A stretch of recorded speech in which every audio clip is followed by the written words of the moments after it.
A vulnerabilidade do deficiente mental o torna uma vítima fácil e o pior, que sofre em silêncio quando submetido a maus tratos.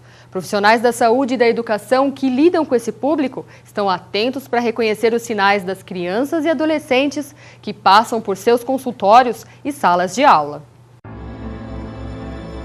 Choro, apatia e agressividade podem ser alguns indicadores significativos, o mesmo que um pedido de socorro de uma criança vítima de violência doméstica, uma marca da infância com consequências para a vida toda. Ela vai reproduzir no meio dela, ambiente dela, seja nas relações da escola, nas relações afetivas futuras, aquilo que ela viveu em casa. Então, se ela apanha em casa quando ela faz algo errado, né, entre aspas, ela também vai resolver os problemas dela fora dessa forma. Então, ela vai ficar agressiva, às vezes é uma criança que fica muito desconfiada de contato com adultos, muito temerosa.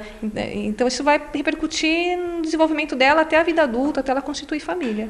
Há 15 anos atuando na área de defesa dos direitos das crianças e adolescentes, a psicóloga e coordenadora técnica do CRAME, Centro Regional de Atenção aos Maus Tratos na Infância do ABCD, Lígia Caravieri, afirma que as causas da violência são várias. A principal delas é a cultural.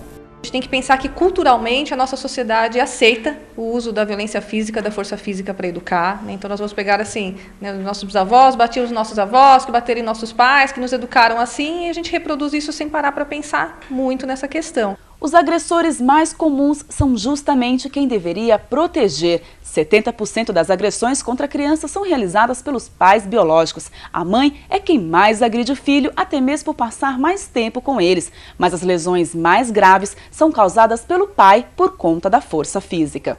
A violência física é mais fácil as pessoas perceberem que a criança sofreu, porque às vezes ela vai apresentar um hematoma, um chinelo, marca de cigarro, de cinta, o que não acontece no abuso sexual, né? O abuso sexual, ele muitas vezes não deixa marcas visíveis, né? E tem muitos tipos de abuso que nem tem, às vezes sexo oral, atos libidinosos, não vão deixar marcas físicas. Então o comportamento da criança que vai dizer muito mais dessa situação. Ela acontece em todas as classes socioeconômicas. O maior número de denúncias acontece na classe socioeconômica mais desfavorecida, porque eles não têm nem privacidade, às vezes, onde eles vivem. Às vezes moram em casas de madeira, em barraco, que todo mundo ouve o que acontece dentro daquela casa, ouve a criança chorar. Mas as crianças de classe socioeconômica mais abastadas, elas ficam muito mais expostas à violência, porque as pessoas não ouvem e não denunciam. A denúncia é um dos passos mais importantes para o combate à violência. O Disque 100, serviço da Secretaria dos Direitos Humanos da Presidência da República, terminou 2007 com um aumento de 80% de casos denunciados em comparação ao ano anterior. Entre os violentados também estão as crianças com deficiência, vítimas silenciosas que encontram uma rede de proteção sempre alerta quanto ao seu bem-estar. É assim na Escola Paulista de Educação Especial, que possui 90 alunos, crianças e jovens com autismo e paralisia cerebral. O grande risco que tem essas crianças é o fato deles não conseguirem se comunicar. A maior parte dos nossos alunos não fala, né, não tem a linguagem oral. Então, a nossa observação tem que ser muito comportamental e física realmente. Não é só a violência física, como eu tinha comentado. Muitas vezes pode ser o fato de falta de higiene, falta de cuidados pessoais, que é tão importante quanto. A gente tem assim o seguinte procedimento, sempre tentar resolver a princípio com a família. Então chama a família para orientação, passa direitinho quais seriam os cuidados que teriam que ser necessários naquele caso. E a gente também dá um tempo para a família tentar se reorganizar. Se isso realmente não ocorre, a gente não pode deixar a criança correr riscos, né? Porque senão a gente estaria sendo conivente a isso. Então é papel da escola, sim, ir até o conselho tutelar e fazer com que sejam tomadas medidas necessárias.